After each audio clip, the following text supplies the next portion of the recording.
There are currently 6 gacha games released that are 3D open world, with another 10 on the way. That's a total of 16 3D open world gacha games. When will the madness end? We got Genshin Impact, Wuthering Waves, Tower of Fantasy, Arknights Endfield, 7 Deadly Sins Origin, Neverness to Everness, Azur Promelia, Rewinding Cadence, Honkai Nexus Anima, Unending Dawn, Silver Palace, Wangyue, Varsapura, Project 2/3, Dragon Sword Awakening, and I'll add in Ananta as a special exception since people won't stop talking about it in regards to 3D open world gacha games.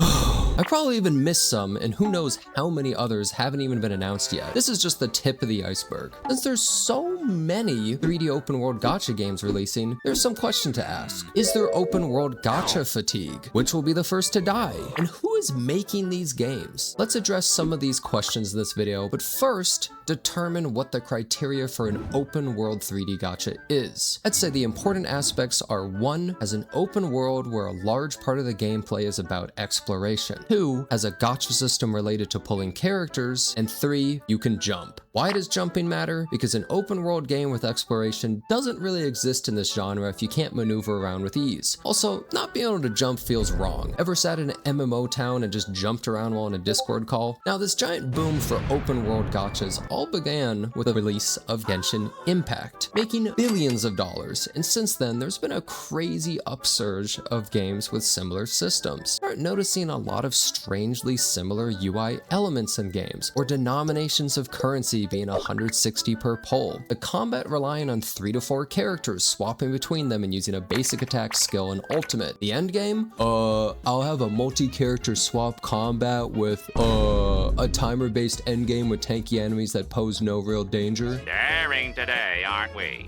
Rock, make one of the first 2 areas be a Chinese-inspired anime fantasy world with characters whose names I can't pronounce without looking like a guilo.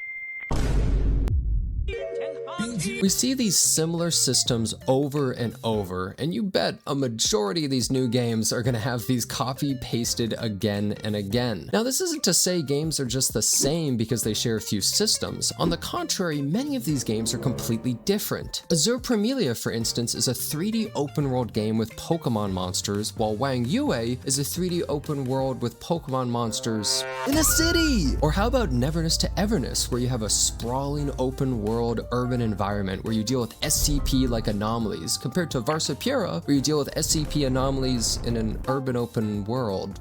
Let's not mention Ananta either. Now keep in mind, I'm not trying to say any games are copying each other, but rather that so many are being produced that many styles are starting to overlap even past the game systems, and some gacha players legitimately cannot tell the difference between some of these. At a certain point, players might start getting bored of the similar concepts of switch between characters to fight, pick up chests, do mindless events with a plucky little mascot. Now, one thing I've heard many say is that means you're burned out or there's open world gacha fatigue. But haven't you noticed that when you play a similar game with similar chores, you get bored faster, and it isn't really your fault? When Genshin released, players could spend hours doing menial tasks simply because it felt so new and fresh and they loved the style, like picking mint for hours. Even inconvenient or bad quality of life didn't really matter simply because it was just a joy to play. But with every new open world gacha game, players get bored faster, an update rolls around, and rather than being placated for a week, it might only be a couple of days at most. Majority of these updates are new story quest, new area, new character to spend pulls on, and a couple events with the depth of one of those games you see in a Facebook ad. Is it the player's fault that they grow tired of this? Who farmed the same gear, dealt the same RNG, farmed the same materials, grabbed the same chests, done the same dailies, spent the same stamina, lost the same 50/50s, finished the same endgame across maybe 2 to 3 of these games. Rather than the player being burned out or open world games being fatigued, it's the games lacking ingenuity and copying the exact same framework. The issue isn't exactly that open worlds are overdone, it's that games all keep having the same gameplay loop. A small amount of insight into this development can paint a picture. Without stating which game and who gave this information, one of the games listed above that hasn't released is currently in a constant feud between developers and management. The developers want to incorporate unique ideas such as different combat styles and endgame mechanics and make the game stand out more amongst the competition, but every time they attempt to bring new ideas to the table, the management responds with, "That isn't what Genshin does." And no, this isn't a joke or an exaggeration. The very thing that inspired the game in the first place is chaining it to the ground. Ideas are quashed due to there not already being a precedent in the current market. It definitely puts some things into perspective because who knows how many potential games will refuse to innovate. There's only so many people in the pool of gacha players, and it's hard to increase this pool so every game is competing for a similar audience. There must be a breaking point where a high production open world 3D anime game releases and it just simply flops because there's a limited pool of players. Which will be the first to end of service? Is it one already released or one that isn't even announced yet? Well, the answer is simple. It's already dead.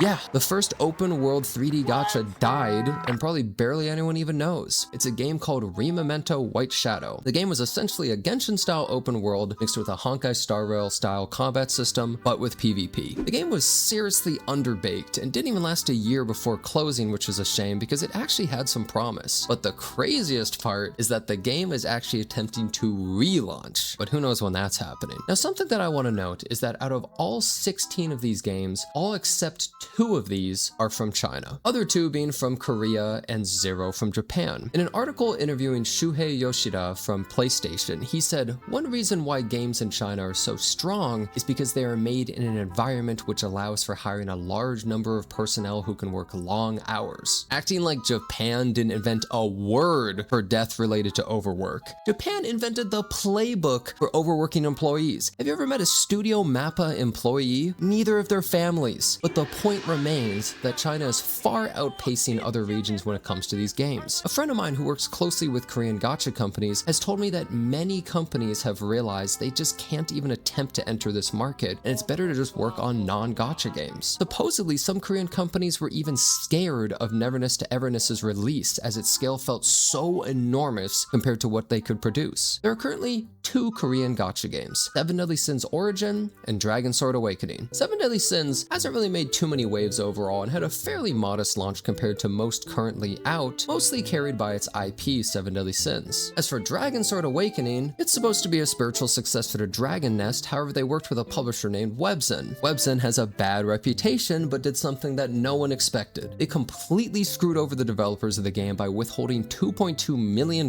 they owed to them, to eventually lead to a hostile takeover. In retaliation, the developers decided to give infinite free currency to players because they couldn't make money anyways, and they also reached out to Korean YouTubers to cover the subject and put Webzen on blast. Well, now the game is releasing globally without gacha. Yeah, the game's actually a normally priced $30 game now when it releases. Since they now have to self-publish and all the drama occurred, it's become a normal game. So now there's only really a single 3D open world gacha game from outside of China. It is a bit comical that the country to literally invent gacha has fallen behind China in terms of quality and scale of the medium. Hell, China is even starting to ramp up their own anime industry, and who knows where that'll be in a few years. Now let's finally just talk about what some of these games are that are releasing and what I think of them. Azur Promelia is basically Pal World gacha game made by Azur Lane devs. From my own experience, gameplay is fun and fluid with cool combat and building a town. Easy must play. Rewinding Cadence is a fantasy game with a visual novel timeline system and routes you can take, NPCs that can use AI to communicate and respond, and every character has a stand they fight with. Lots of promise, hopefully turns out well. Honkai Nexus Anima. Honestly, I was super underwhelmed. The game's first alpha felt like the game had no direction and needs serious overhaul. It totally has time to change, but the initial impression felt lacking with its gameplay not seeming very interesting. Unending Dawn. Not really sure where this game's been, but it's basically an anime Souls-like, which could have some promise, but it's possible they decide not to go the gacha route in the end and make it a full-fledged game. It seems like it would take actual skill, and that cuts out 99% of potential gacha players. Lots of enemies taken from Elden Ring, but most footage is old and a lot can change. Silver Palace. Game has a ton of potential, and its narrative is immediately interesting in a steampunk magic England as a detective. Needs a lot of polish, but its early gameplay felt good.